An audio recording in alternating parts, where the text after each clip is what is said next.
All right, welcome to the Fantasy Aid Podcast. I'm Andrew. I'm joined here with Jdballa and James. Thanks, guys, for joining.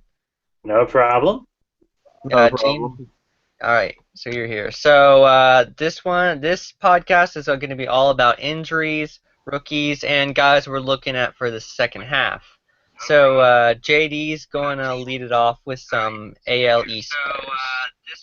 This podcast is going to be let me mute mine. There we go. It's getting a little back feed there. Yeah.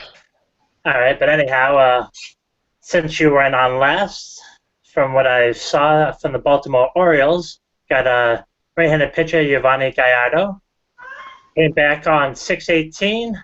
Since he's been back, he's 1-0 with a 4.35, 1.74 WHIP, and 8 Ks in his 10 and the third innings. Also, shortstop J.J. Hardy, also activated on 6/18. His slash numbers are 290 and 290 with a 3.55 in his 8 games since returning. Rhode Island. There's this weird, muddled. As for the Red Sox, outfielder Chris Young is DL'd on 6/24 with a strained right hamstring. Outfielder Bryce Brents was recalled from AAA to replace him. Also, second baseman Brock Holt has been on the DL since 6/2 with a concussion and was recently sent on a AAA rehab assignment on 6/20. As for the Yankees, we got left-handed pitcher CC Sabathia. Left his last start with a right ankle injury, but he's expected to make his next start. Tampa Bay Rays, the young outfielder Mickey Matuk on the DL in 6/21 with a broken left hand. And infielder Nick Franklin recalled from AAA. And also Steve Pearce, their utility first baseman, second baseman, plays everywhere in the infield. Also went on the DL on the 21st, strained right hamstring for him. And Ryan Garton recalled from AAA.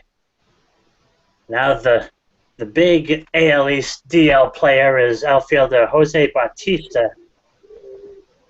He went on the DL on 6/17 with a left big toe after running into the wall. And Darren Cecilini was recalled AAA to replace him. And on a lesser note for the Blue Jays, right-hand pitcher Gavin Floyd just put on the DL today with some right shoulder tendonitis. And right-hand pitcher Bo Schultz recalled from AAA. So that's the AL East rundown. All right, now give the NL East. There's about 10 Braves on the DL, but I'm only going to name one because everybody else is not even fantasy relevant. Malek Smith went on it on the 20th with a fractured left thumb. Third. And then we have the Miami Marlins. Carter Capps is out for the season, obviously. And Brian Morris, their reliever, went on the DL May 25th and has not returned yet. Then, of course, we got the New York Mets. David Wright, 15-day DL since May 30th. Lucas Duda, who's been on the DL since the 21st. Zach Wheeler, who's should come back in the second half. He's still recovering from the Tommy John he had. Then we got the Philadelphia Phillies. Velasquez is going to be going out on a rehab assignment soon. Charlie Morton out for the season. Matt Harrison out for the season. Bailey should be making some rehab starts soon, although it's not clear that he'll join the Major League club.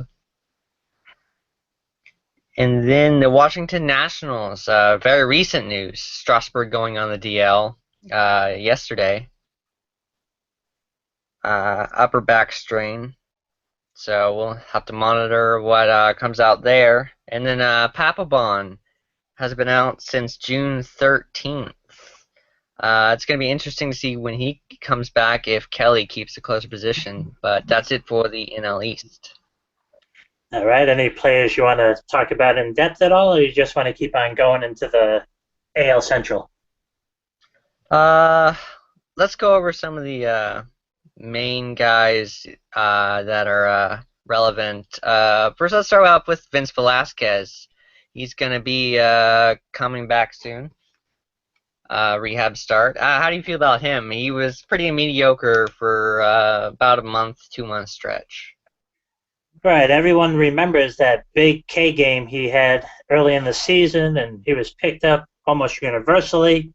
You couldn't trade for him anywhere, and no one really paid attention to him after that, but he's been very mediocre since then. And since went on the DL, and it was a big scare because everyone was thinking, talking about his elbow, that it might be a possible Tommy John situation again. But looks like he's going to be coming back and pitching soon, so have to see how he comes back. Right, yeah. I am kind of scared off a little bit. I mean, obviously he had that innings limit. I think he only pitched like 80 innings last year, and I just think the arm's going to be tired, and you can't rely on him going in the second half. Yeah, plus, there's enough pitchers out there. I'd try and stay away from ones that are already injured or have injury risk associated with them. So. Mm-hmm. Yeah. Any guys from the AL East you want to talk about? Well, definitely Jose Bautista and this Oh, yeah. big toe. I mean, didn't look like much anything. He just banged into the wall and kind of looked like he kicked the underneath the padding and bruised up his toe pretty good. And he's on the DL for a while, and he wasn't his batting average wasn't very good. But if you ever had a on-base percentage league, he was getting so many walks and still hitting for power and everything like that. So yeah, definitely hurts the Blue Jays in the long run. If they're still making a run, as Boston's kind of scuffling right now, and the Rays have just lost like 15 in a row, it seems like. So yeah. But yeah, they'll definitely be waiting for him to come back soon. How do you feel about the fantasy relevance of Zach Wheeler making his comeback? Do you think he'll have enough relevance for 12-team leagues? Well, I think his fantasy relevance will be dependent on if they actually trade him or not, which has been the big rumor lately. Yeah.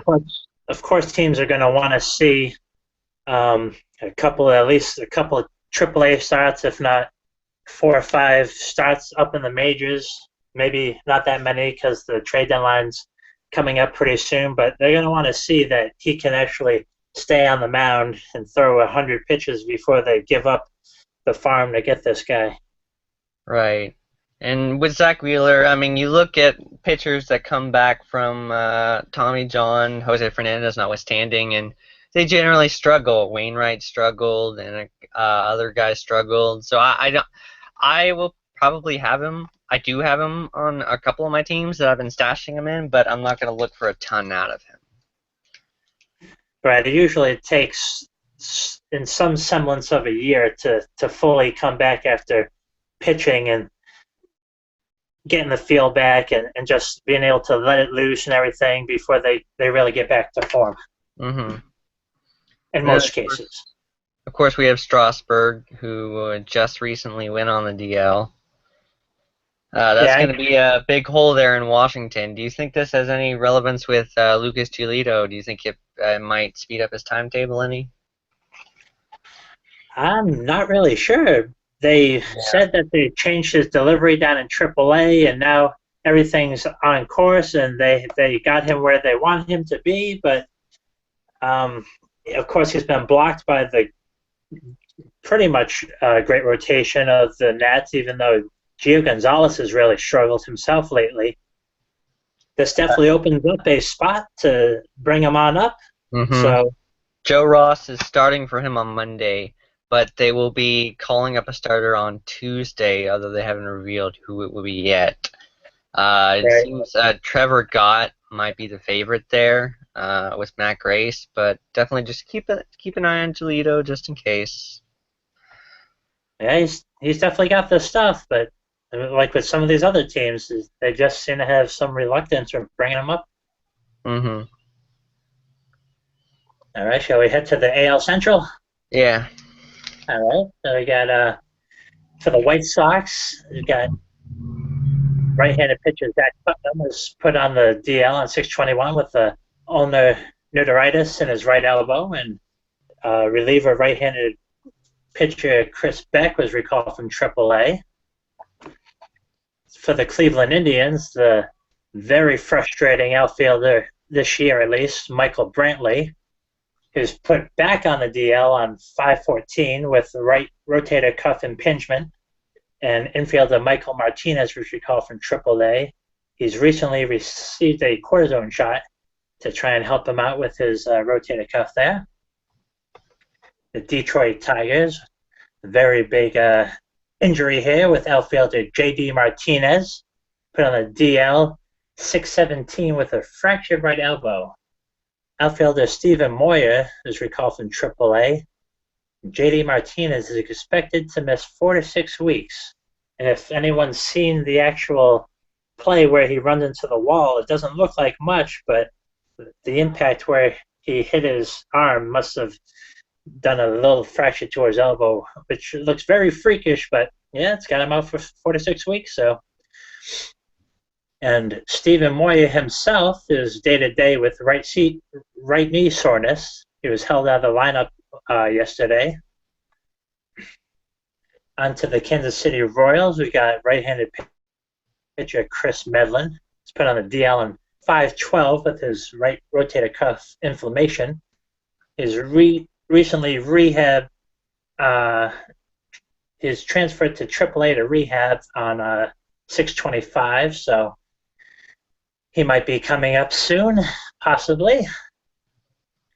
As for the Twins, we got the big rookie third base outfielder Miguel Sano on the DL since 6/1 with a strained left hamstring. Outfielder Max Kepler was recalled from AAA, and Sano was recently sent on a AAA rehab assignment on the 24th, so also another guy that may be on his way up to the big club pretty soon. Right-handed pitcher Trevor May, who was a possible save candidate at one time, was on the DL 6/10 with lower back spasms. Right-handed pitcher recalled from AAA for him, and he begins his rehab assignment today down in AAA. And big third baseman Trevor Pluth is day-to-day with a mild right groin strain. He's trying to leg out a single and kind of came up lame before he hit the bag. And I saw that he actually played today, so I guess he's not hurting that much, but he did miss the keep an eye on that. Mm-hmm. All right, on to your NL Central then. All right, and we probably got the most injured team in baseball, the Chicago Cubs. Dexter Fowler, their leadoff man's been out since the 19th. You got Tommy La Stella, their super utility player, out since the 8th.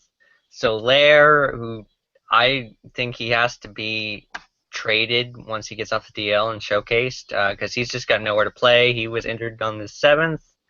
Obviously, Schwarber's out for the year. And then they got about 5 relievers that are also injured. For the Cincinnati Reds, Alfredo Simon, who was one of the worst pitchers in baseball, he's out. Devin Mesoraco, we're not going to see him this year. Homer Bailey, who is going on a rehab assignment soon. Of course, then we got for the Milwaukee Brewers, Domingo Santana, who was a early fantasy sleeper this year. He's been on the DL since the 8th with right elbow soreness. Chris Capiano, Reimer Liriano are also on the DL for them. Probably won't see Liriano this year. Then for the Pittsburgh Pirates, Francisco Cervelli had surgery on his hand after he broke it. He was been out since the 11th. And right with him on the same day, Garrett Cole, who is throwing off the mound right now, although it's not clear what his timetable will be yet. Ryan Vogelsong has facial fractures and is probably not going to play this year. And with the St. Louis Cardinals, there really isn't too much relevance. Lance Lynn, obviously out for the year with Tommy John. Brian Pena, the backup catcher. He is supposed to be out 2 to 4 weeks. That was on April 1st. We still haven't seen him back. Then Jordan Walden, who's been on the DL since the start of the season, and I don't think we'll see him at all this year either. So that wraps it up for the NL Central. All right, your NL Central key players to be looking at? Homer Bailey coming in rehab assignment. He's a pitcher to watch. He's had his ups and downs, but he's generally been a okay starter. So I'm definitely keeping an eye on him. Jorge Soler, if he gets traded too, that could really increase his value because he's got nowhere with the Cubs.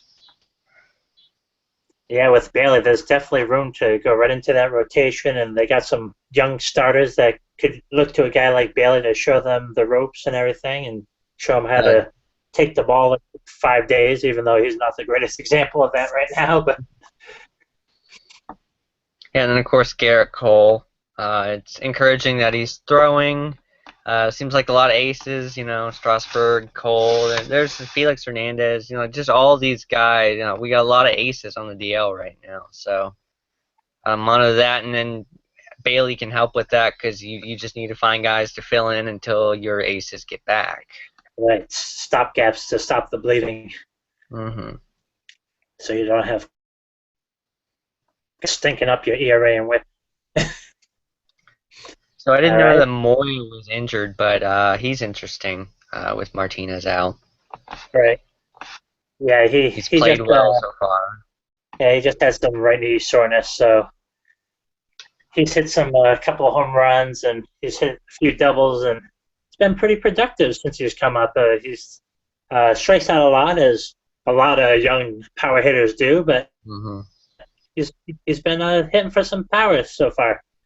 Yeah, he's got a 975 OPS so far this year, which is nice. But that'll definitely help if JD Martinez is out 4 to 6, and I heard closer to 6 because some people have said that's not something you just come back after a month of rehab, but it remains to be seen. Mm-hmm. But that'll definitely soften the blow for the Tigers, who've been surging lately since Justin Upton decided to wake up. Yeah.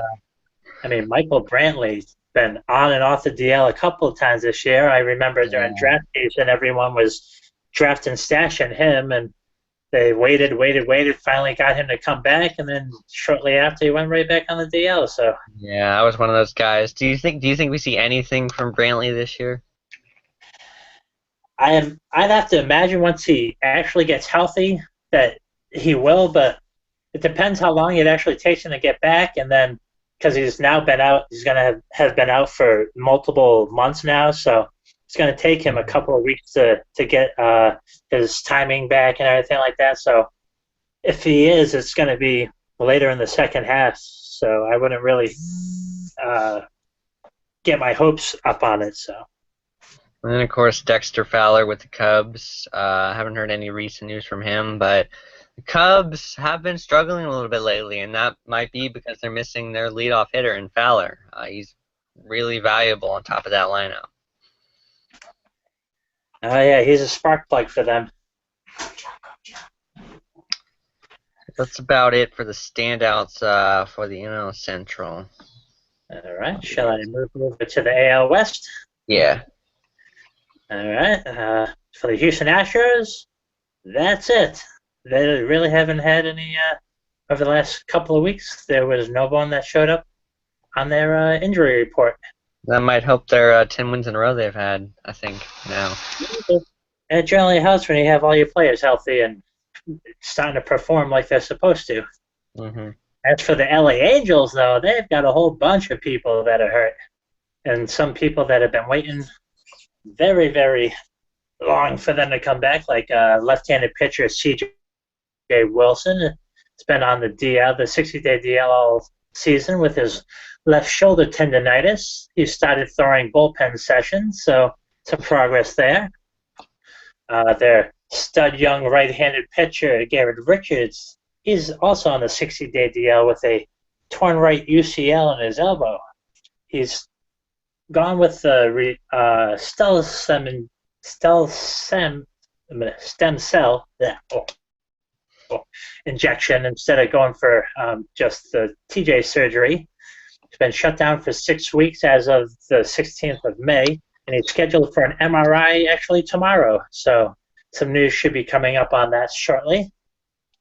The other submarining right-hand pitcher, Joe Smith, has been on the DL with a left hamstring strain since 6/7.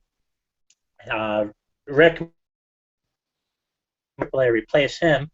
And Joe Smith was just sent on a rehab assignment today, so he may be coming back to their bullpen in the near future. And their third baseman, Yunel Escobar, is day-to-day with some left knee soreness. He exited the game on 6/23, and I didn't check today's box score, but he hadn't played the last couple of games, so check on that. Onto the Oakland A's, we got the slugging left-handed outfielder Josh Reddick. He's been on the DL since 5/20 with a left thumb fracture. Outfielder Jake Smolinski was recalled from AAA. Reddick was just recently sent on a AAA rehab assignment on the 20th, so he should be returning anytime soon to a A's lineup near you. Big left-handed rookie pitcher Sean Manaea, he went on a DL on 6/14 with a left pronator strain. And also their older left-handed pitcher that I think they were hoping to get some trade value from, Rich Hill, he's been on the DL since 6/9 with a left groin strain. And right-handed pitcher Henderson Alvarez, who's been another draft and stash guy for some people in deeper leagues. He's been on the 60-day DL all season. He had right shoulder surgery back in July of 2015, but he was recently shut down after experiencing a setback and has met with Dr. James Andrews on the 22nd and the 23rd to kind of see what's going on with him. So that's never a good sign when you go see the old Doc James Andrews. Onto the Mariners, we got the King, Felix Hernandez, been on the DL since the 1st, the strained right calf. Left-handed James Paxton has been recalled from AAA. And Felix has recently started playing long toss. He wasn't able to really put any pressure on his calf at first, so actually being able to go into the outfield and play some long toss is a good thing for him. Taijuan Walker, he's been day-to-day with some right foot tendonitis. He's had to leave a couple of his starts early. The last 2 starts he's been out. But he threw a bullpen on the 26th, which is today actually. So still on turn to make his next start.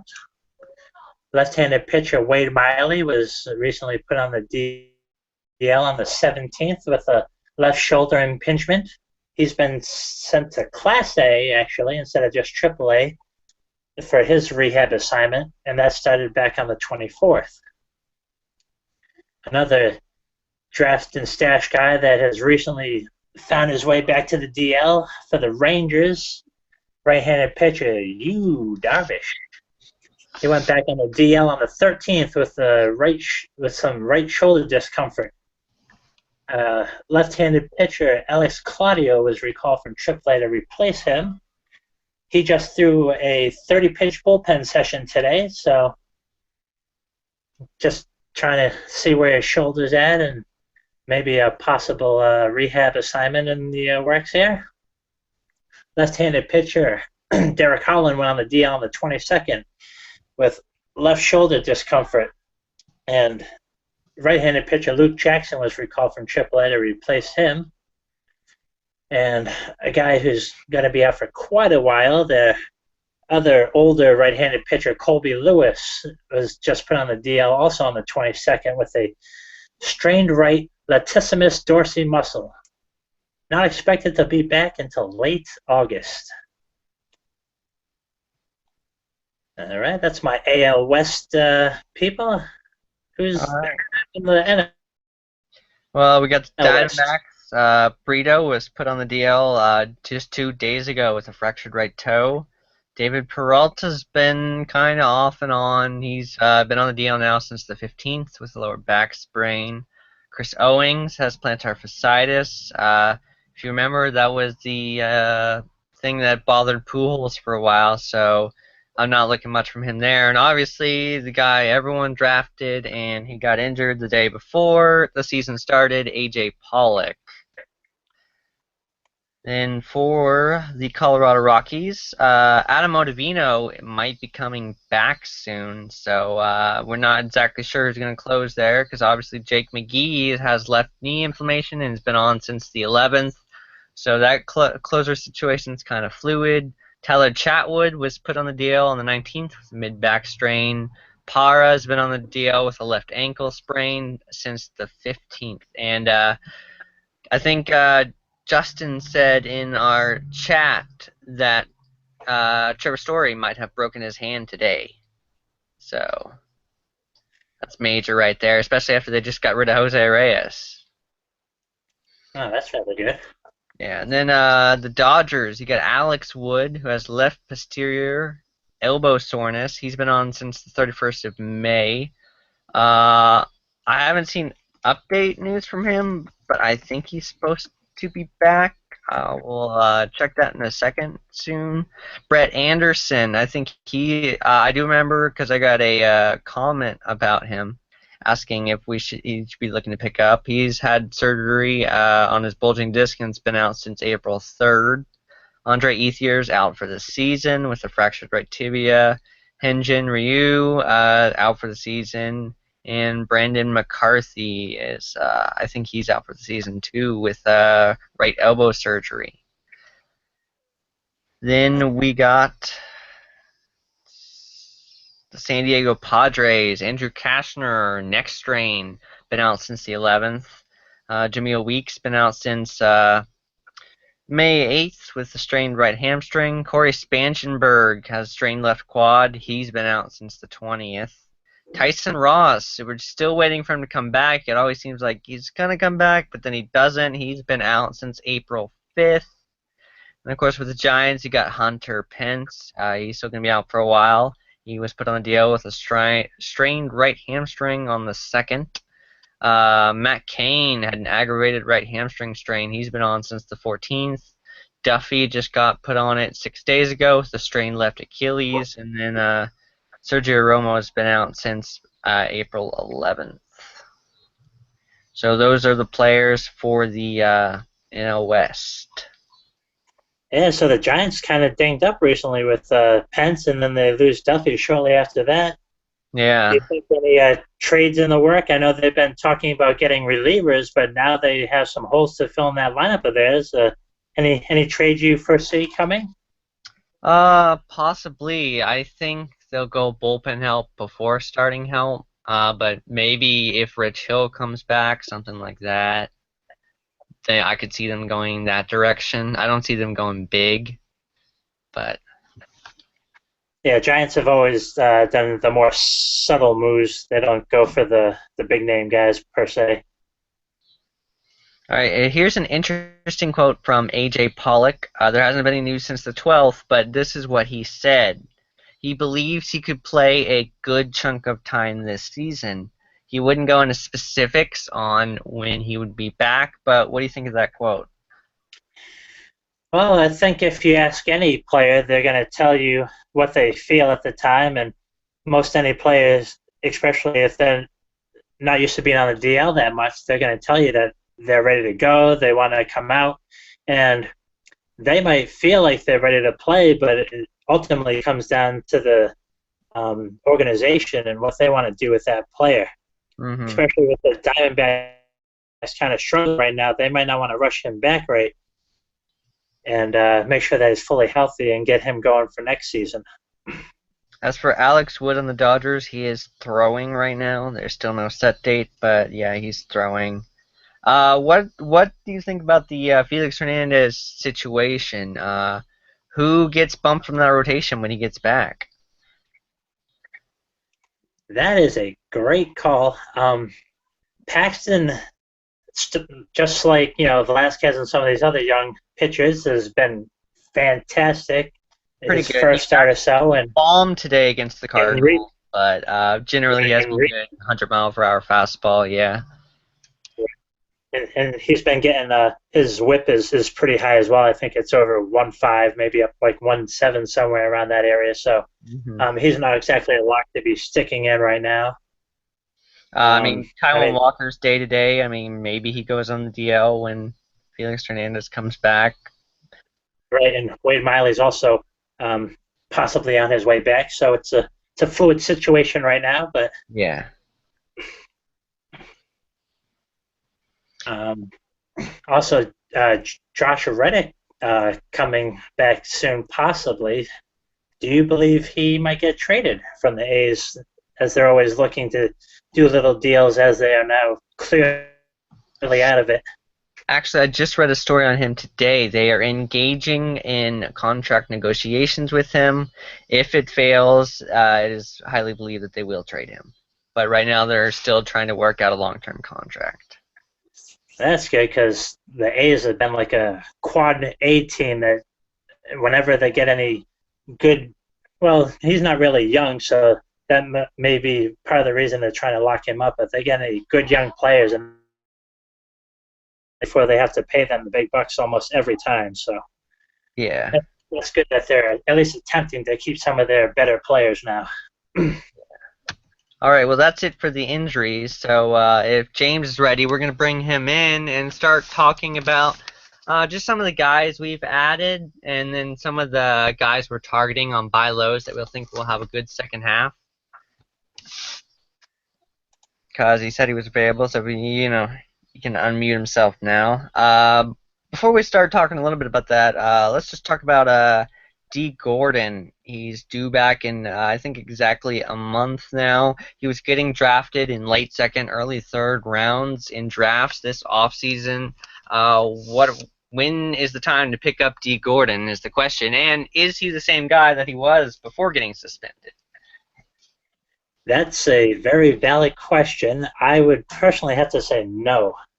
I don't think that he's going to be quite the same, but it's not like he's really relied on whatever he was taking for any power anyway, but it may have helped him with some maybe back quickness or whatever, and allowed him to keep up his durability so he can steal bases as much as he has in the... Definitely in Roto, a must-add, but he's probably not available in keeper leagues, but he probably is. Like, I know in our leagues, he's on the wire in some of the redraft leagues. I'm just debating when should we look at picking him up there. Still a month away. Do you really want to eat up a roster spot that long? But how late is too late? Because someone's going to scoop him up. I would say, depending on the league and actually depending on your actual roster, like somewhere within 10 days to a week of him coming back, if you can, in most leagues you have a couple of bench bats that you can have. If you could just stash him on your bench for maybe a week until he comes back, because if you wait much longer than that, if you really want him, he's probably going to be gone. Right. One guy I meant to talk about, Max Kepler. Up with snow. We don't know what happens when the snow gets back, but he's been hitting the ball lately. In his last 7 days, he's batting .333 with a home run, 5 RBIs. Not eye-popping stats, but I had him as one of my deep sleepers going into the season because I thought he could hit for a good average. So I'm interested in him, but I just can't find any roster space for him either right now. So he's kind of just on my watch list. Yeah, that's always the problem. Is there's all these young players coming up, and let me go add him, and then you go to your roster, and where are you actually going to fit him in is the problem. So yeah, it's easier in some of the ESPN leagues have 5 outfielders. You might be able to find a place for him, and some custom Yahoo leagues or if you play on Fantrax, they got very deep rosters on there. You can make whatever roster you want on that site, but yeah, more flexibility in your roster, you might be able to find a spot for him. Yeah, I found myself adding Nemo over him, just mostly because Nemo's center field eligible, and it finally let me get Billy Burns out of the lineup in your league, actually. I'd been trying to get him out of my lineup forever, but that's a pretty deep league, and I just couldn't find a center fielder. So I'm hoping Nemo can just at least give me average, because Burns is not even giving me that at this point. Yeah, Burns has been quite the disappointment so far this year, but Nemo, what do you see from him? Because doesn't look like, at least from his minor league numbers, that he's going to be much more than just an average hitter. Like, he hasn't shown too much power or stolen too many bases from what I've seen. No, I'm hoping. I don't know, but the Mets offense has really been struggling. I think if he can hit for a good average, I think they could move him to the leadoff spot, because he always hit for good average in the minors. And if they move him to the leadoff spot, I think he would get enough runs that he would be relevant in 14-team leagues. Right, because he has a pretty decent walk rate and doesn't really strike out too much. Of course, that's all in the minors, but right. But with him being up, are you shocked that even with Conforto being set down, they at one time had him batting the 3-hole for them? I know. I had Conforto in my money league. I really enjoyed April, but I actually dropped him once they demoted him, because I didn't see a point hanging him on. He was riding the bench for an entire month anyway. So right. Even when he was going good, he would at least against tough lefties, they were sitting him. So it's kind of a streaming situation, even though they weren't facing a lot of lefties when he was going good at first there. But then he just went in this horrific slump and lost his confidence, and now he's back in AAA. Right. I'm going to bring in James here to talk about Jose Contreras, because he's probably going to know about it more than us. And I'm pretty surprised at how Contreras, I mean, he's plus 28% in the last day, but he's still only 63% owned in a terrible position. I don't know why more people aren't jumping on board, so I'll turn that over to James. Hey guys, sorry I'm late to the party. Had some things to do. Better late than never. Yeah, right. Wilson Contreras is only up to like 50-something% in ESPN, which I can't believe, because in the minors, if you've heard of him, you know he rakes, and he actually, I believe, walks as much, if not more, than he strikes out. And it's only been, 7-8 games, and I think today was his first game that he went without a hit. But if you watch just a few at-bats, you can tell the guy knows what he's doing at the plate. He doesn't look like Javi Baez that's, could very well play in like slow-pitch softball the way he swings. Yeah. And he already has 3 home runs, right? Nope. Yeah, he's batting 400 right now. I mean, in that Cubs lineup, he very well could be, if he gets the playing time, obviously, a top 5 catcher going forward. Well, I've seen some of the speculation is that he's catching at minimum 2 games every turn through the rotation, and depending on matchups, etc., he might get 3, maybe even 4, because Lester has his personal catcher of David Ross, and then everything is up in the air right now. So if you had the choice, if he was on the wire in your league, would you drop JT Realmuto, Nick Hundley, those guys for Contreras? Well, in my league, it's a 2 catcher, so I'm not dropping any of those guys. But right. But yeah, in most of my general leagues, I mean, especially in any dynasty and/or keeper formats, absolutely. I mean, not a question, dropping them. Even with the limited playing time, he's already showing the power, and he's played first base, he's played left field, so they're trying to work him into the lineup the best that they can. I just hope he doesn't pull a Kyle Schwarber out there in left field. But yeah, as far as it goes right now, I'm trying to add him almost anywhere I can. There's only the Posies and the Wilson Ramoses of the world that I wouldn't drop for him. Right. Then let's go over St. Louis. Interesting today. Kevin Seagrass pitched the 6th inning. Obviously, Rosie isn't the closer anymore, and Matheny went with Seagrass in the 6th inning. So I really think that makes it clear that O is the new closer. Yeah, there's been speculation it's going to be by matchup, and then I've seen O might get it. I've even heard, I don't know why, but Jonathan Broxton, because he has previous closing experience, that would be a nightmare. Might get some chances, but yeah, I guess Seagrass is a lefty, so there's not too many good left-handed specialists, and he's not necessarily with his power left-handed arm. They're going to try and keep him in the setup role and let O do his thing. Try him out. Yeah, he's been dominant this year. Do you think if O gets the closing position, where would you place him? Top 5, top 10? Well, with St. Louis currently, there's definitely going to be the opportunity.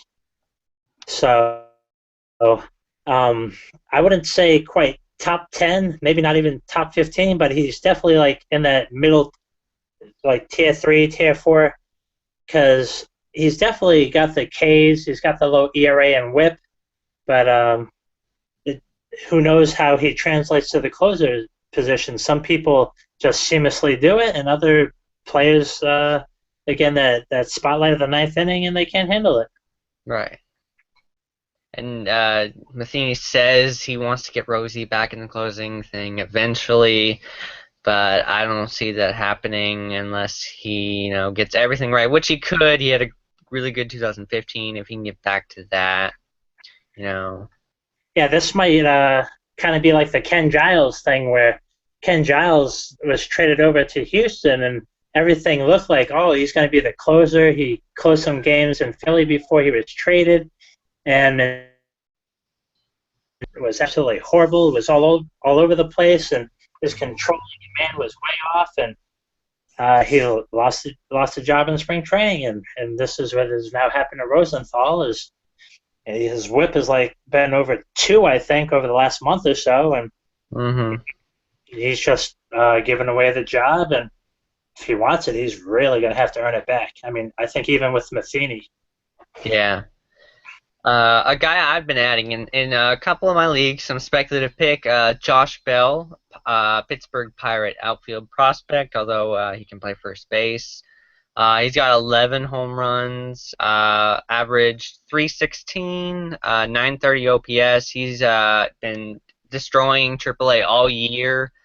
And I feel like in the competitive leagues that we're in, especially, that you got to add these guys early.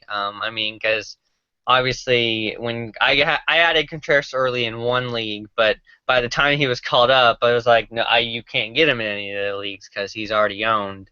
So that's one of the guys I'm looking at.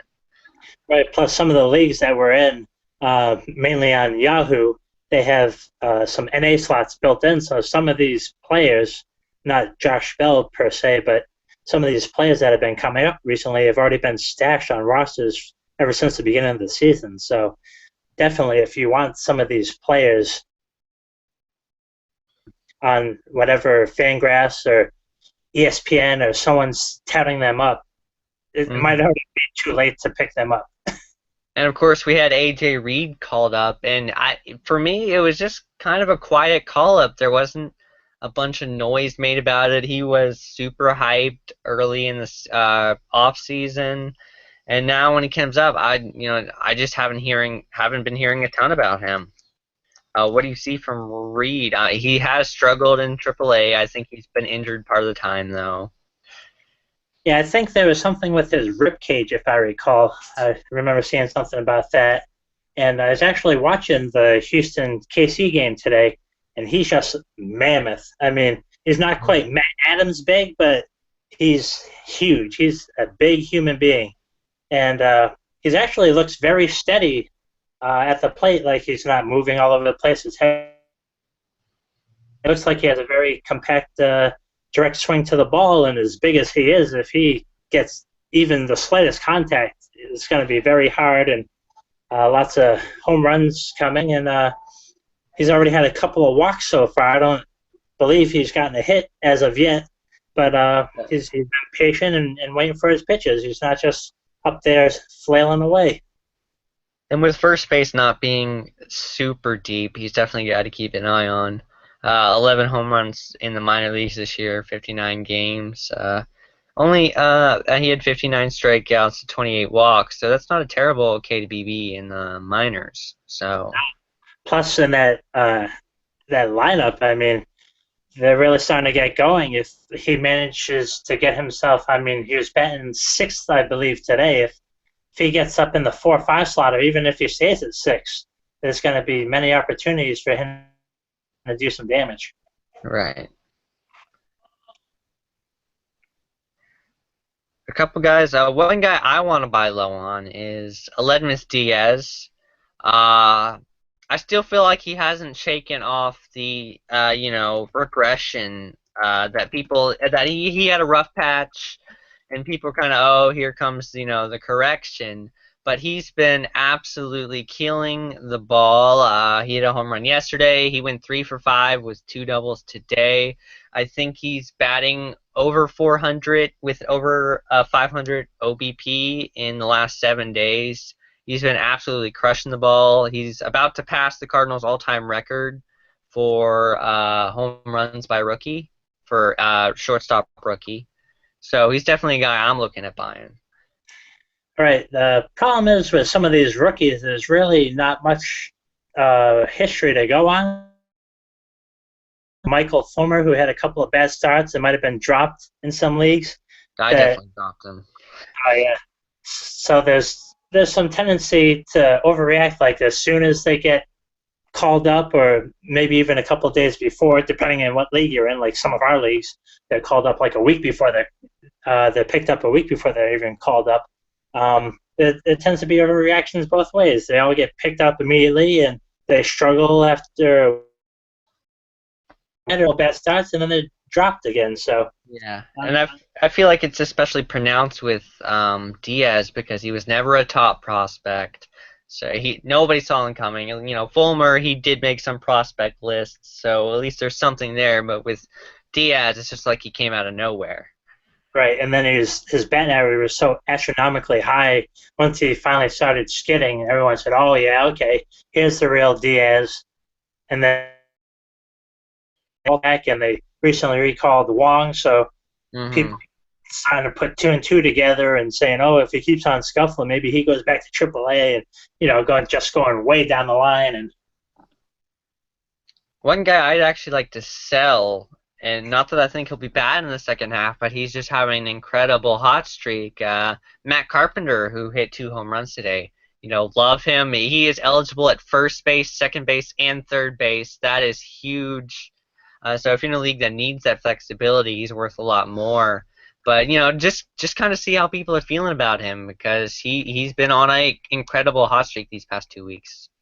Right. The eligibility is definitely cool, but at this stage of the season, especially in Yahoo, where you only have to play 5 games now and you can get eligibility, I've got so many players that are like first, second, third, some are second shortstop, and right.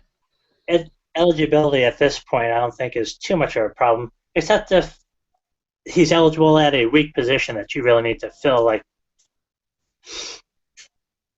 the trouble I have coming up with is, who would I trade Carpenter for? Like, I don't think I'd trade him for another batter, but what kind of pitcher is comparable to Matt Carpenter? That's something. I mean, John Lester, is that too much? Something like that. Of course, as always, as I always tell people whenever I'm on Reddit or even just in the normal chat, it's like, all right, what size league, what type of league, what's the scoring setup and everything like that. But generally speaking, yeah, someone, I guess, around the disappointed Chris Archer owner, Mm-hmm. John Lester, someone in that range. Yeah, I could see that. Mm-hmm. And then another guy I want to buy because he's been good, but he was massively hyped, and I was part of that hype in the season. Rougned Odor. Not as many steals as I wanted, but he is hitting for power. He's got 13 home runs. He's been on a nice hot streak lately too. I loved Odor coming into the season. I still love him just as much, and I would love it if I had him on every team. If Justin didn't have him anywhere, and I'm sure Justin won't trade him to me. I'm pretty sure that's going to be a no. And Yeah. I remember, I think I did my draft in my league a little later in the season. I took him in the third round because I wanted to get him, and I knew he wasn't going to last again. And everyone said it was a little early for him, but for what he's been doing, I'll stand by where I took him. Right. I wish I'd pushed harder earlier in the season when he was, struggling a little bit. He didn't have the hottest start.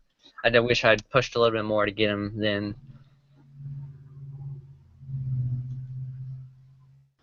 Are you buying Aaron Nola? Another bad start against the Giants today. He only went 3.1 innings. I think I see a DL trip in his future. I think that once Velasquez come back, they might just stick Nola on the DL. Yeah, that's always tough with some of these pitchers. Are they just struggling with command and control? Is it bad matchups, or are they pitching bad because they're compensating for an injury or whatnot? So I haven't heard anything on the injury front as far as Nola's concerned, but his last 3 or 4 starts has definitely really been concerning. Yeah, he hasn't gone more than 3.2 innings and hasn't had a whip lower than 2.18. The interesting thing about him coming into the season, people thought he would be a low ERA, control pitcher that would get you some strikeouts but not a ton, but he struck out in 95 in 87.2 innings. So the Ks are there, and even with his, because he had 4 Ks today in 3.1 innings against the Giants, and you could forgive, Washington and Toronto, his first 2 bad starts, but then the absolutely horrifying start against the Twins and the Giants, who can hit a little bit, but it's not like they're a great team, Right. hitting wise. So The thing with the Giants is they're not really going to kill you with power or anything like that, but they just don't strike out that much, and they don't give away their at-bats. So they'll just throw like 12 hits on you and just single, double, maybe even triple you to death and knock you out of the game that way. But it looks like in the chat that Nola's been dropped in the league already, so it's already on. yeah, I know Justin has been. I think he's dropped him in a couple leagues.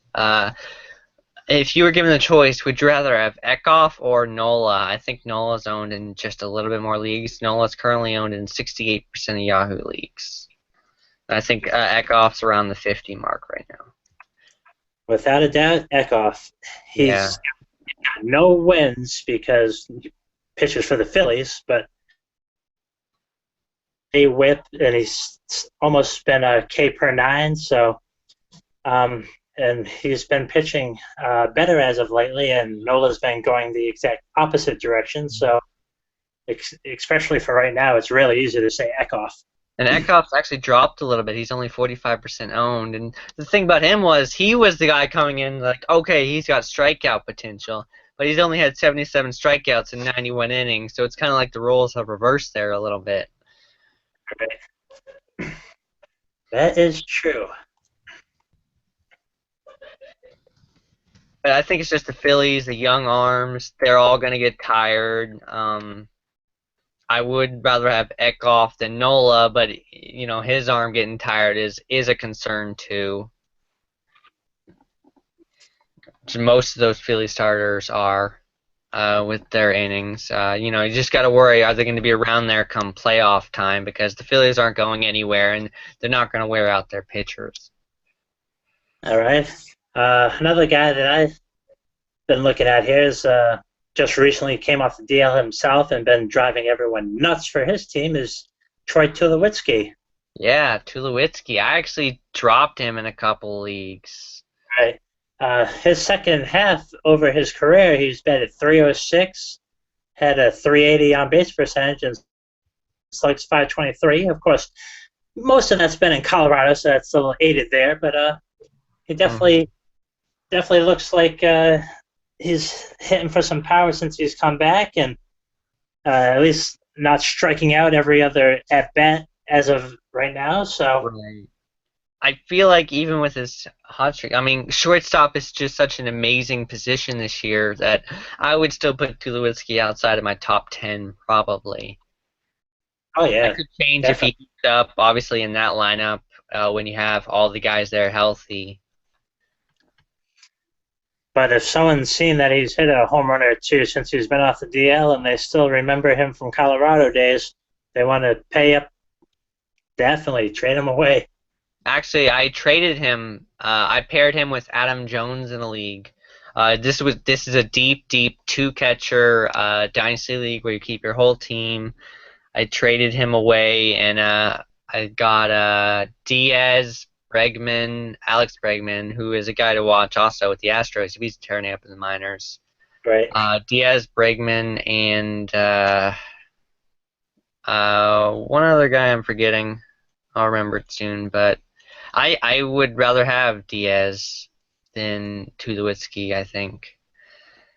Yeah, and Bregman, I think they've been working him out at third base some because they're not sure if they want to keep him at shortstop or if they want to put Correa over to third base. So trying to give him a little bit of position flexibility there so they can work him into lineup when he comes up so he's not just sitting on the bench. Right. I think Tulo will obviously have more power if he stays healthy the rest of the season, but I think Diaz will have the better average. If Tulo hits consistently, he'll probably have more RBIs too. But I think Diaz will get more runs. All right, another buy low candidate I see here is one of your boys, Adam Wainwright. Yes, Wainwright. He's been good lately. He's been fantastic lately, and of course, over his second half of his career, he's been going with a 3.05 ERA, 1.1, and keeps his Ks per nine up at 7.8.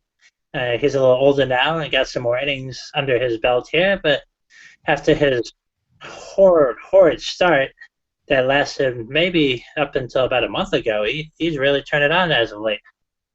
He has, and the entire Cardinals rotation really has. Before Mike Leake's start yesterday, they had 13 quality starts in a row, so they're finally turning around there. And Waino is obviously the leader of that staff, both physically and mentally. He's the guy they all look to. Especially with a young fireball like Carlos Martinez, he must be getting pretty frustrated when Rosenthal comes in and blows all his W's. Oh yeah, Ugh, don't remind me. Oh, sorry, did I do that? One guy in the chat mentioned Devon Travis, and that's actually a good mention. He's been hitting well lately. I think he's been on a little home run binge recently. Obviously, he's playing for a great lineup. I had Travis stashed in a lot of my leagues, along with Kang, and so far neither of them have really disappointed.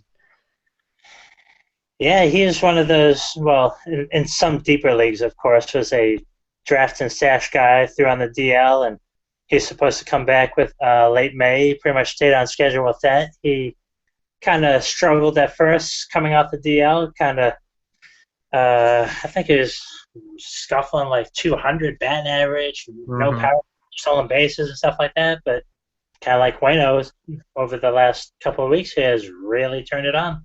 Yeah, in the last 7 days, he's batted .407 with 2 home runs, 6 RBIs, and 2 walks to 2 strikeouts. So he's not really striking out either. Yeah, but I'm not really too. There's some players that strike out more than others. I'm more worried about what happens when they actually put the bat on the ball, if they do any damage or not. Right. Um, one of my guys, I'm a Red Sox fan for those who don't know, but David Price has just had an astronomical ERA, and he's supposed to come in and be our savior and be our ace, and he's got over a 5 ERA and just got blew up down in Texas in his last start, 2 1/3 innings.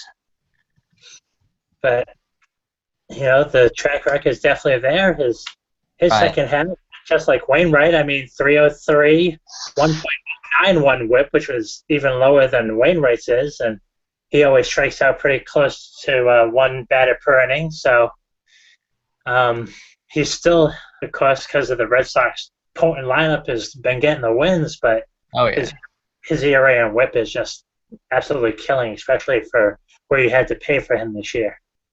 Yeah, and the Red Sox need him to step up if they want to win that division too. And especially with the way we've been waiting for Eduardo Rodriguez to come back, and ever since he's come back, he hasn't been doing too well himself. Yeah. I feel like in 12-team leagues, Rodriguez is definitely droppable. I've been less than impressed from his comeback so far. Yeah, you have to, as of right now, you have to drop him, but I definitely be watching him. He's another player. He had a problem with his knee, and they were holding him back at first, weren't letting him come back because he wasn't finishing his delivery very well. And I think once he gets that down in rhythm, that you might start seeing some of his K's coming back and his ERA and WHIP dropping as he gets more consistent with his delivery. In deeper leagues, this was a guy I was really into in April and May, and then he just fell off the cliff and fell off most of my teams except for the deep leagues. That's Tyler Duffy with Minnesota. He had a perfect game going into the 6th, I think, against the Yankees. He ended up going 8 innings, 8 Ks with a .25 WHIP, so it's only one good start, and you don't need to rush out and add him, but it's definitely a guy to watch because he did pitch well in the second half last year. So he's not going to get wins on that terrible team, but I liked him earlier in the season and still kind of just watching him right now. He's only 3% owned in Yahoo leagues. There's a couple of first. Both start out pretty bad, but have been both turning up as of late. Joey Votto and Jose Abreu. Yeah. What are your prospects going forward with them? Yeah, any? Especially I'm definitely buying Abreu. Yeah. I think he's been pretty decent the last 2 weeks or so, I think. I know he was breaking out of it a little bit earlier. I haven't exactly followed his stats, but...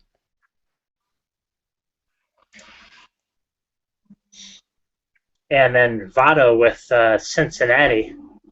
He was batting maybe his weight for quite a while there, but over his last month has been batting over 300. And as of course, is just a second half monster. Right. But do you think any possibility maybe he gets traded? I mean, he's got that huge contract and everything. Yeah, that's the albatross hanging over him on a trade because that limits almost any team that would trade for him. I mean, you have the Yankees who don't have a first baseman, but they don't know if they're buyers or sellers yet. And Right. I can't think of too many teams besides the Yankees that have this glaring hole at first base. I mean, maybe the Mariners, but I don't see them trading for Votto. Right. They got Dae-Ho Lee and Adam Lind, who's actually been hitting much better as of late.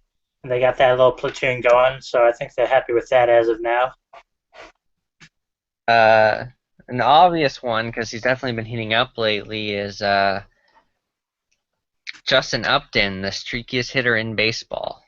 Oh, yeah. Jeez, he's been driving me. And that's one of the reasons my team is down in 12th place in my own league. Right. But, yes, he's... Oof. But hopefully he gets my second half resurgence here. Oh, yeah. He has been kind of okay lately. Last 7 days, a 200 average, 2 home runs, 4 RBIs, 2 stolen bases, which is nice. You get stolen bases from a guy that you're not necessarily looking for them from anymore, especially Right. this day and age. That's just a bonus.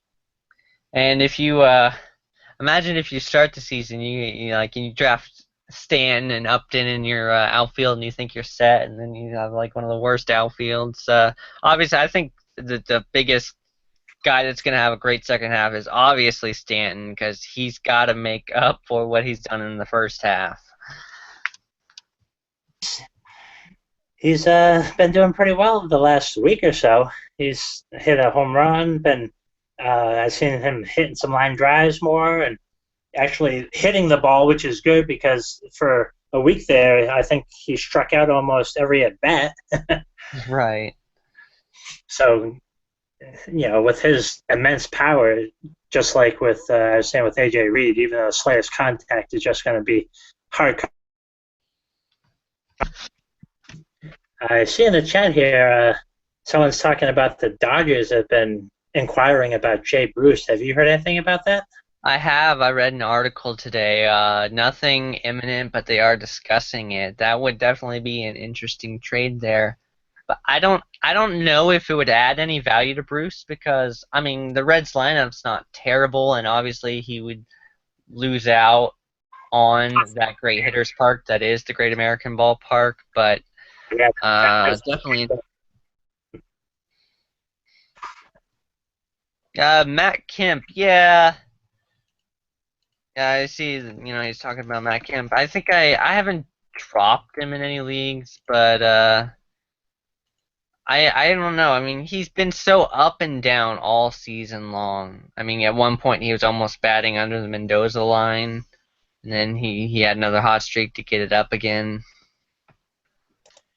Yeah, he's a player for me that I've got on quite a number of my teams because I know at least the FSAA guys, they kind of hate him because they're Diamondback fans, but and maybe a little bit because of his age as well. But yeah, I've got him on a ton of teams, and his average isn't the greatest, but he's still been doing damage, power, and RBI wise. So yeah. I think I always underrate him a little bit. I just always get scared about those knees, and it's just kind of a thing with me. I've even with his good season last year, I didn't buy into it, and I guess I kind of have to start buying into it now that he can hit like this because it's another second season in a row. I mean, he's got 16 home runs already this season and 53 RBIs, and that's not the easiest thing to do when you're playing in San Diego.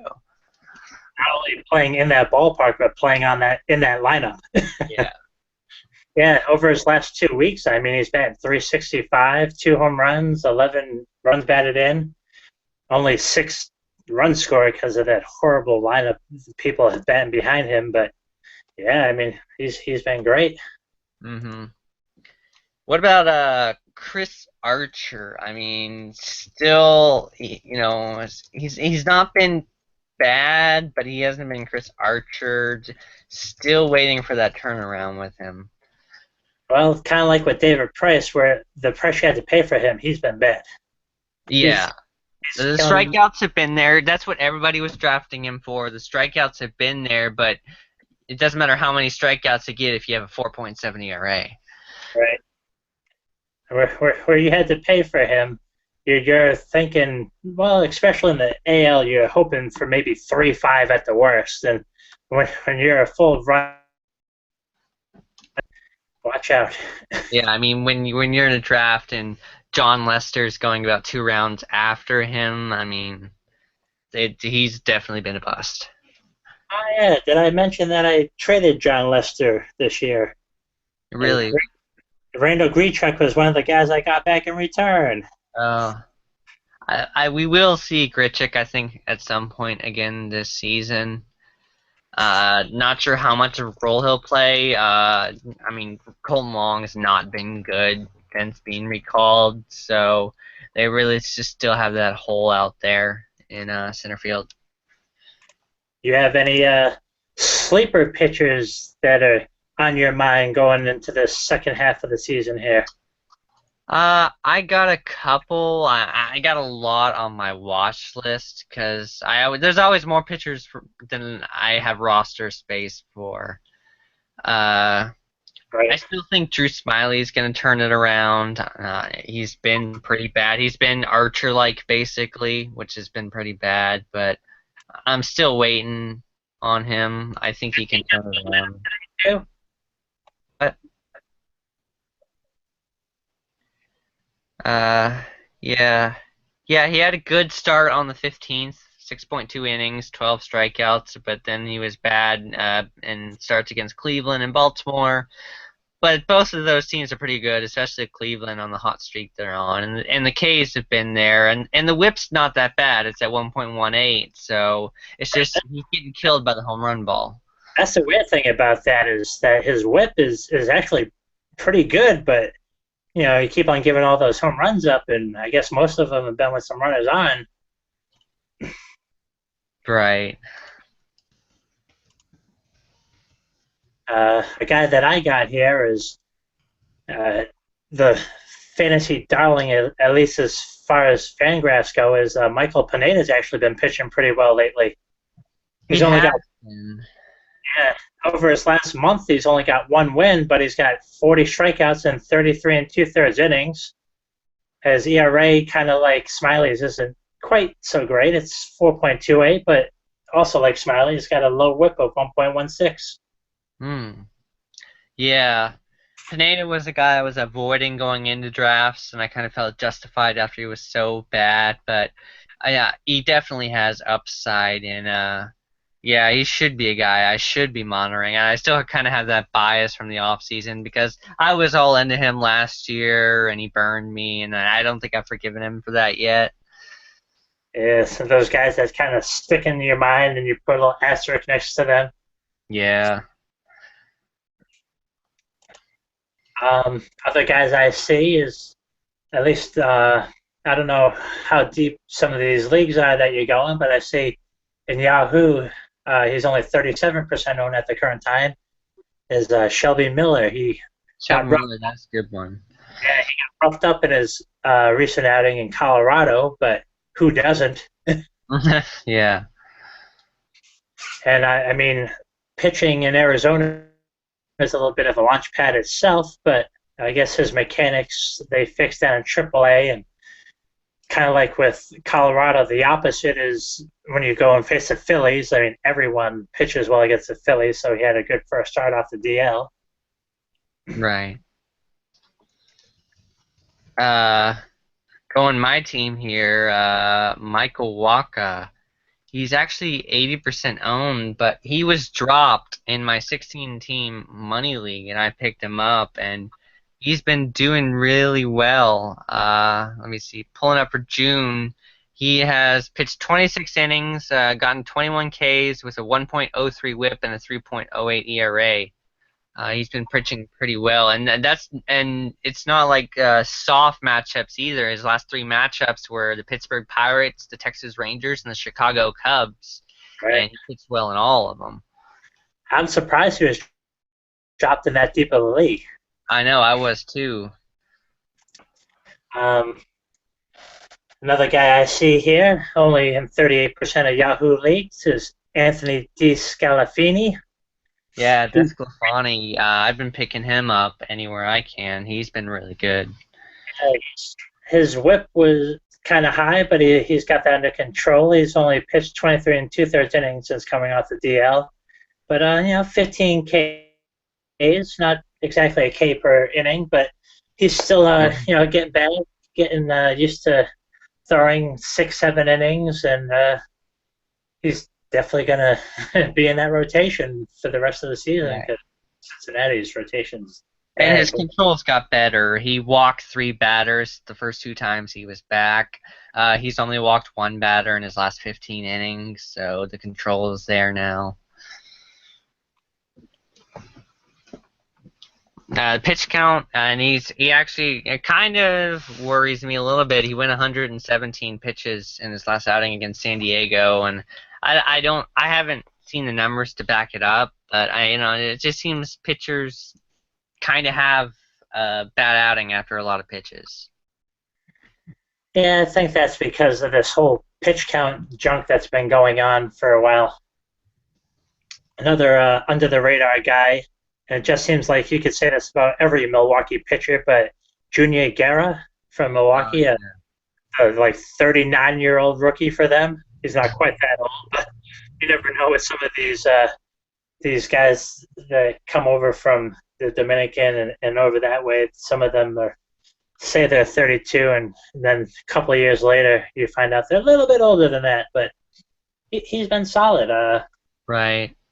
I really slept on him. By the time I noticed he was doing well, he was snatched up in most of the leagues I'm in because, we're in such competitive leagues. Yeah, definitely in the competitive league, you have to watch out. How about a guy a rookie that kind of been off and on a lot of rosters, I'm sure. How about Adam Conley for the Marlins? Conley, he is probably one of the most frustrating pitchers to own. He's been on and off my teams throughout the year. I'll add him, drop him, and I always seem to add him at the wrong time and drop him at the wrong time. But yeah, he has been pitching well lately. I think I re-added him again for like the third time on a couple of my teams. All right. Any other pitchers you see, or maybe some batters to be looking at for that second half resurgence? Yeah. In deeper leagues, like 14-team leagues, and maybe even 12 teams if your roster's deep enough. Curtis Granderson, he's been a second half kind of guy. That's where he gets most of his home runs. I actually just dropped him in a couple leagues, but it was just coming down to I needed the roster space at the time. But if I had another one open, like I would definitely pick him up. He hasn't done much in the last 7 days, but I think he could have a second half, and it would help if the Mets offense definitely gets better. All right. And as you know, well, the Grandy man can. As a Sterling would always like to say. Another guy that I see here, and I don't know why, it just seems to be these certain teams that just get slept on, but how's Justin Bohr only owned in 30% of Yahoo leagues? He's been absolutely crushing the ball lately. He has been. For me, that's something, when you own Bohr, you have to be especially active because obviously he just can't hit lefties, so you always need to look at those matchup theirs. I believe he sits against lefties just because he can't hit them. He had 23 home runs last year. Every single one of them was against a righty. Yeah, over his last month, the whole month, he's had 68 at-bats.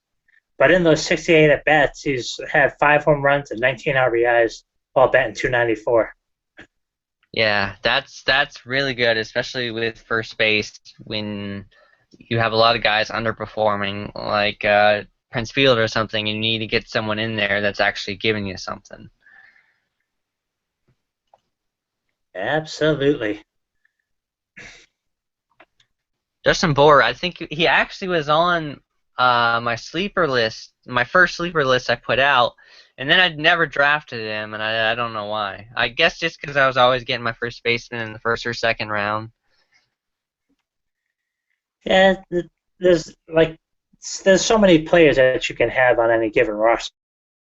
We can go over all these surprise players, second half players, but to pick these up, there's also the person that you have to get rid of from your roster. So all depending on how you drafted, your league setup, etc. I mean, these are guys that you can watch if one of you guys gets injured or they do a Michael Conforto and go 0 for the month and get sent down to AAA, then you can pick them up. But just keep in mind. Right. Absolutely, go ahead and pick them up.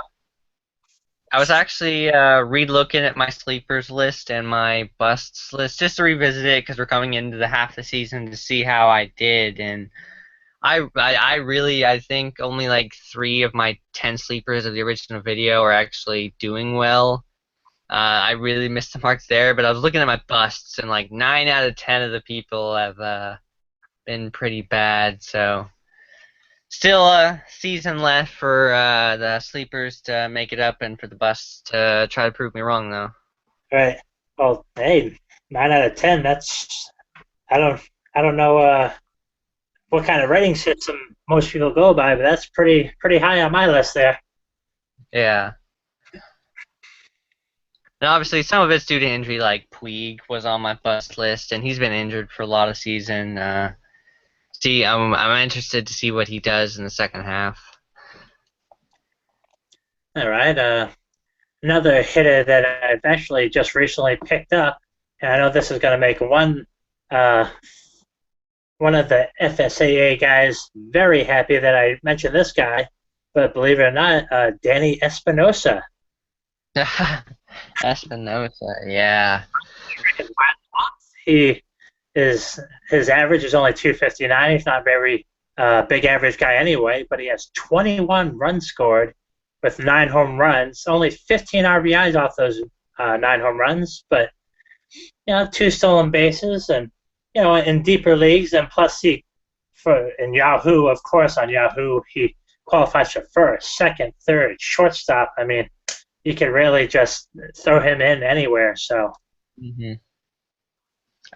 Just because Justin's listening, I just want to mention something to him that I've been meaning to tell him.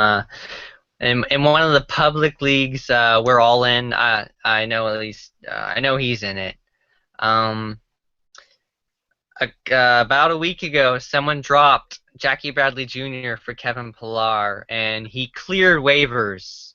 And I was making one of my Tap the Wire videos, and I was just looking through it, and I picked up Bradley. I can't believe he went through waivers. It was obviously it was a public league, but that was kind of a shocking move there.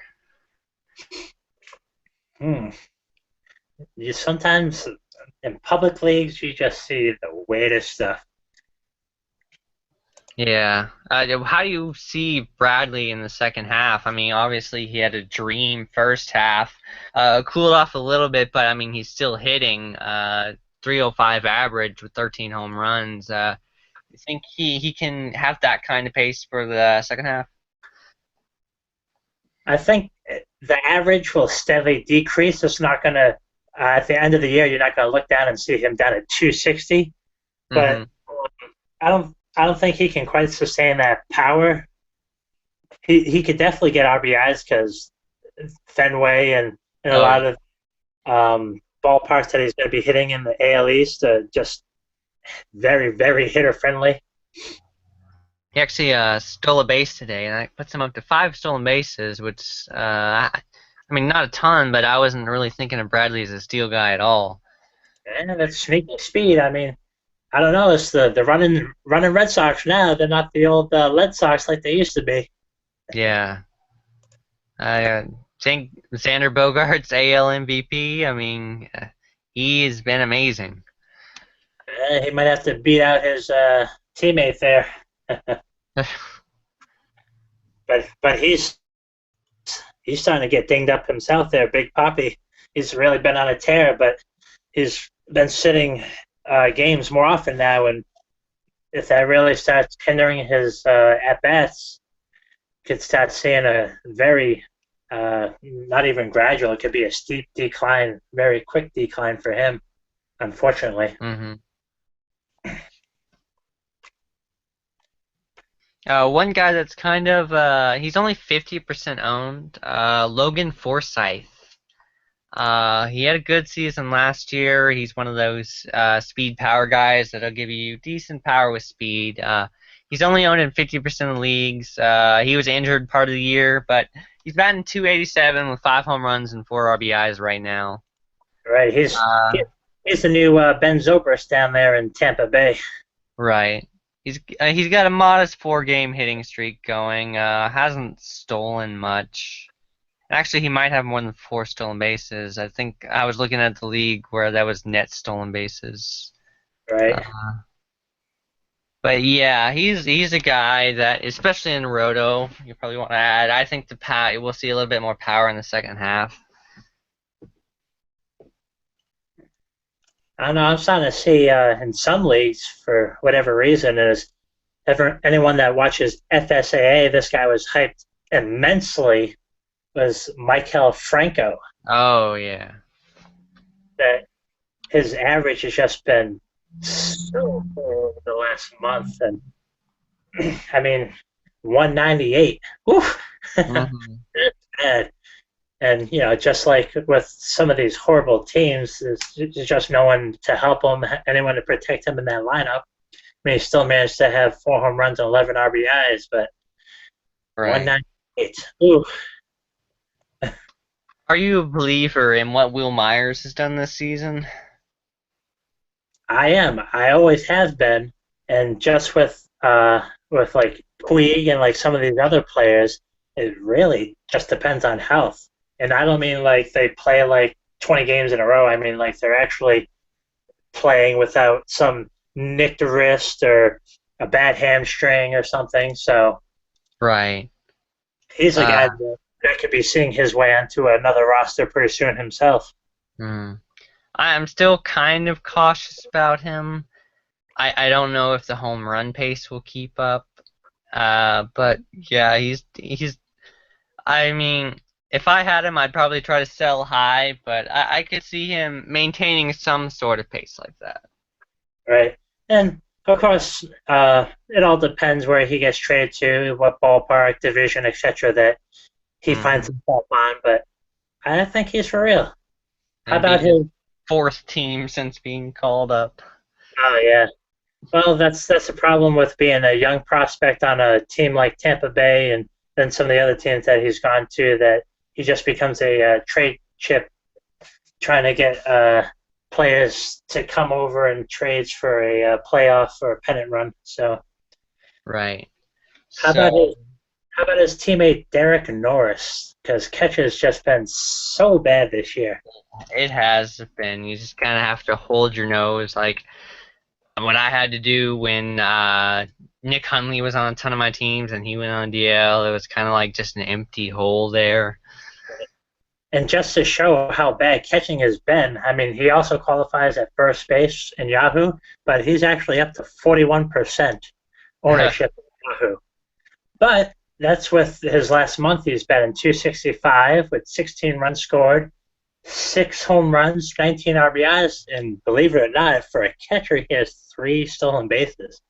Wow. Yeah. Yeah. That home run. The home runs are definitely good to see. I can't think of too many power hitting catchers lately, and the Right? steals are surprising because the only catcher that really steals is JT Realmuto, and I don't think he has that many steals this year. Realmuto was one of the sleepers, later sleepers, not in my first video for me, and I don't. I mean, it's catcher, so obviously he's been really good, but I kind of feel like it's just been in kind of an empty batting average because he's only got 4 home runs, 23 RBIs, which isn't great. He's just kind of one of those. I mean, those numbers are Cameron Rupp territory, except for he has a little bit better average. Right. So And if he wasn't a catcher, you would replace him with the quickness. But actually, for a catcher, if you could just get a guy that doesn't kill your average, you keep him this year, especially. yeah. Yeah, I've actually found myself adding Cameron Rupp. Like, I own Cameron Rupp in a 2-catcher league, and I am super happy with him as my second catcher. Desperate times call for desperate measures. I mean, yeah, that tells you how bad catcher is if you're happy with Cameron Rupp. Like, yes, he has a big, hard hit percentage. He does. That is interesting. I mean, he does have 7 home runs, which isn't bad for a catcher. No, no. But even with Derek Norris's hot month here, his batting average for the whole year is still 213. So, Yeah. yeah. Um, Another guy that I touted late in drafts because I knew he was going to be starting and had some power, but kind of like Upton is ultra streaky is Eugenio Suarez. Yeah. I've been up and down with this hot and cold streaks all year.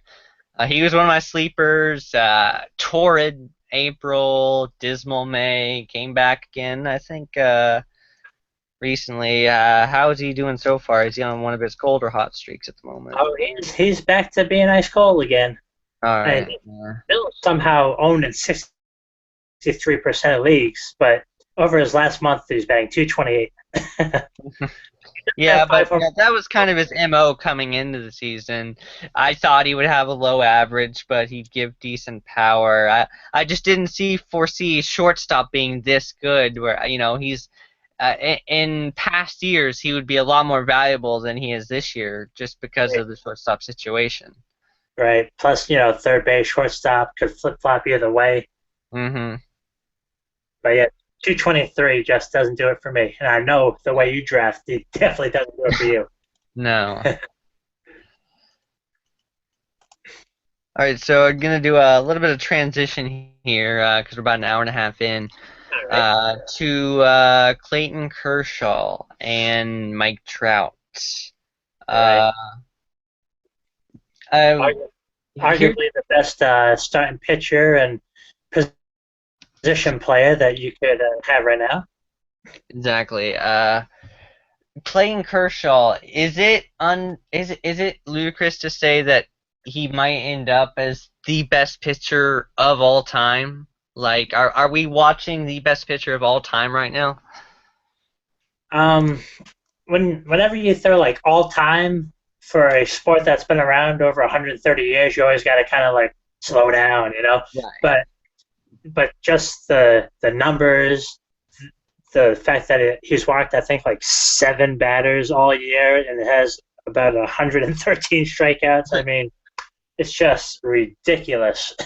Yeah, and who would your number 2 starter be? Like, obviously Kershaw's number 1. Who would be your number 2? Oh, well, I'd probably have to go with Arrieta.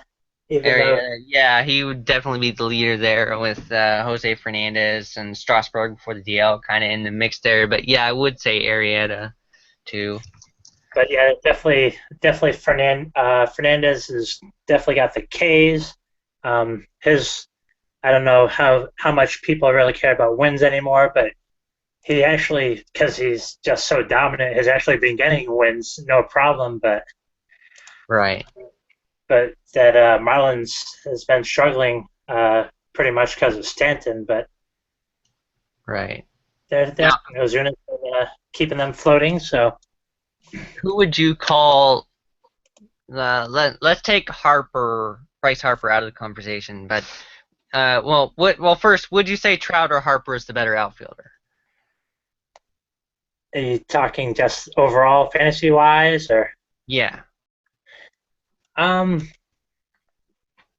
Because the way that, unfortunately, I'd have to say Trout really doesn't have much going on with him right now either, with an aging Pujols around him, and no one's really scared of Cole Calhoun, but at least he's getting pitched to.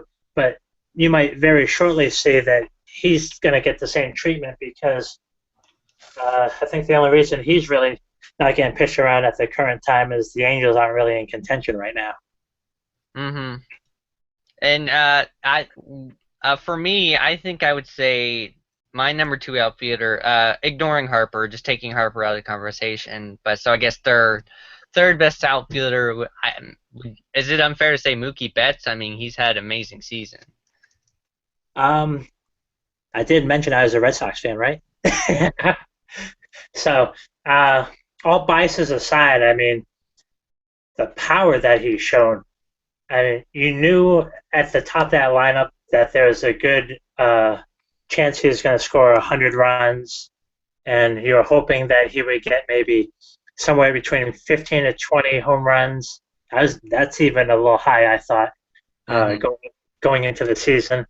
Hopefully somewhere in the area of 70 RBIs, and you were hoping he would get 20 steals and bat over 300. But he's already got 16 home runs as we speak. Right. 54 RBIs. I mean, oh. Yeah. And when I look at it, would you say there's more, in your opinion, is there more of a gap between Kershaw and Arrieta or Trout and Betts? Like, who is like just way over the other person? Because for me, I think even though Arrieta has been absolutely amazing, Kershaw is just that much better, you know? Right. Uh, well, that's actually a very good question because even though you're talking about, like you were saying, Kershaw might be a possible all-time great, and Arrieta has only got a 174 with a .98 whip, and Right. he doesn't have 141 strikeouts like Kershaw does, but he's still got 107 and only 98 innings. About a .2 difference in whip, but I mean, when they're both that low, it's not that big of a deal. Right. Anytime you're talking under one is always a good thing. Mm-hmm. Yeah, I think legitimately, if the season ended today and we were drafting for next season, if I had the number one pick, I would draft Kershaw number one in every league because just with him, even if you have just an okay rotation the rest of the way, you already have like one of the best rotations in baseball because unlike some other pitchers, Kershaw doesn't have an off day. Right. Actually, just to say that, I look at his line today. He's given up 4 runs in 6 innings, but he basically doesn't have any off days. Right. I mean, any pitcher, even the all-time greats, are going to have the occasional start where they give 4 or 5 runs up. But the great pitchers do that over maybe 6 or 7 innings. They don't come out in 3 or 4 innings and just get hammered and just kill their ERA and whip, you know? Yeah. I think, is this Kershaw's first time this season giving up over 3 runs? I think it might be. No. No, he has before? No, he gave up 5 earlier to, let me see if I can pull this up real quick here. I forget who he gave it up to, but he did give up 5 runs earlier, which just Miami shows. on April 26th. Huh? Miami on April 26th. Yeah. Okay, yeah. But in the entire month of May, he gave up 5 runs.